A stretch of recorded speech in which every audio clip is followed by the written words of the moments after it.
Good evening, everyone. My name is Thomas-Troupe. I am a second semester grad student here at EIU.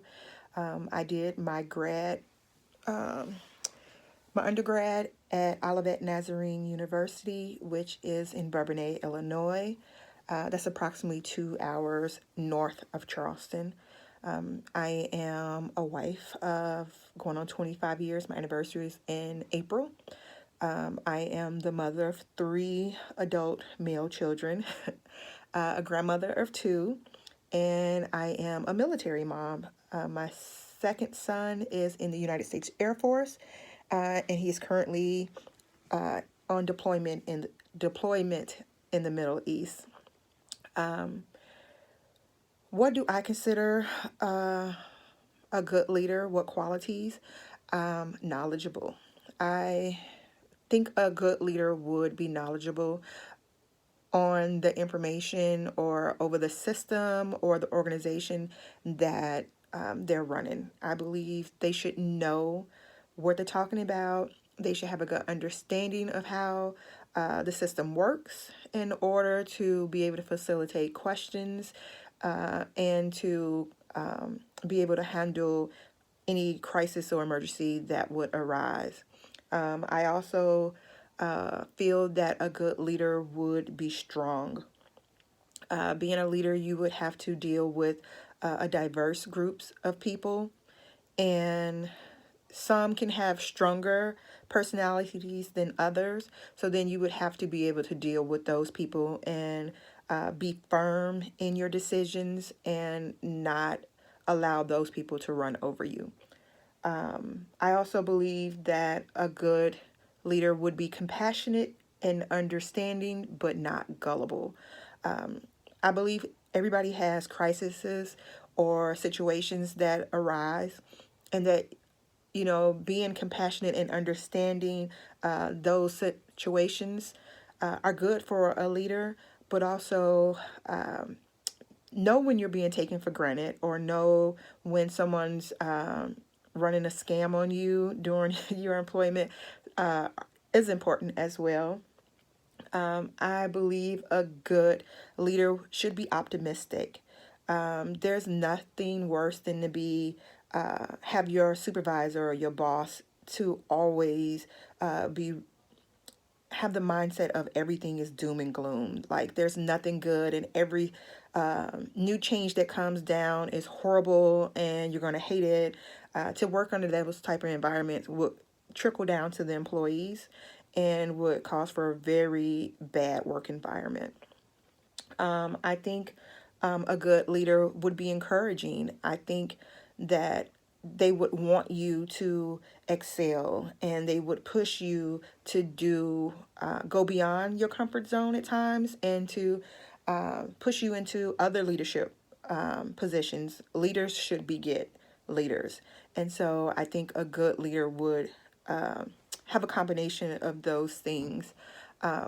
My personal experience in leadership has been working in my undergrad with a capstone project that required several of us to be over certain positions during our dinner that we were preparing, and seeing another leader not allow other people to do their jobs was very uncomfortable, and it made for a very hostile work environment because she kept jumping in and taking over the people that were under her positions, and was being very verbal and showing her displeasure in them not being able to do their assignment. So I had to take that person to the side and let them know a good leader allows other people to lead. They help that person to do their job. They don't verbally abuse them or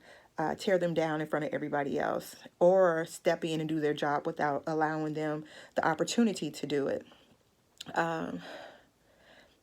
Me feeling comfortable or confident in a leadership role, it depends on the situation. If I'm knowledgeable, about what I'm doing, then yes, I feel confident as being the leader and being able to carry out my duties.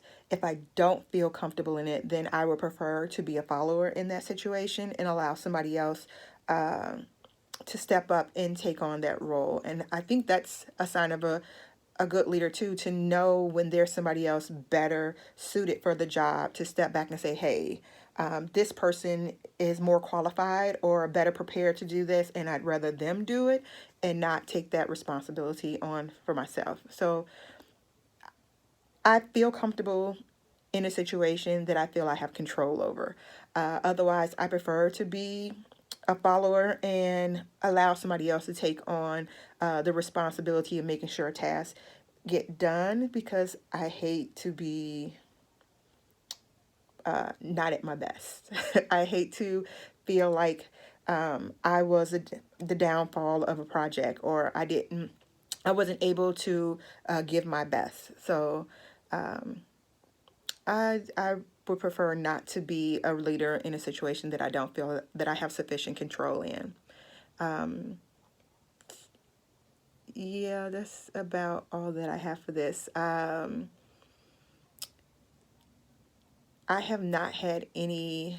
Well, that previous experience, how it influenced my philosophy, and it made me stand firm on, or made me realize, watching somebody else being an aggressive leader is not somebody that I want to be. I want those around me to feel encouraged and to be happy and want to work with me, because bad leaders mean you have less people who want to be on your under you, and therefore they would always jump ship. They would always be looking for a new job, or a new opportunity, or they'll not do their best because they don't want to work for you. And I think that started to show in our project, that a lot of people were like, it got to be a little too much. And then, you know, it was still a successful project, but it was a lot of tension in the fact that this person was being ugly in meetings and not treating these people fairly. And I wouldn't want to be that boss. I would want to keep my employees engaged, or those underneath me engaged, to that way that we're all giving 100% and we're all working towards a common goal. And it's fun because I feel like I am a very charismatic leader. I would have to learn how to rein myself in at times, but I think for the most part, I do what I do when I understand what I'm doing. Thanks. I hope that answers any questions or give an accurate example of what I think leadership is.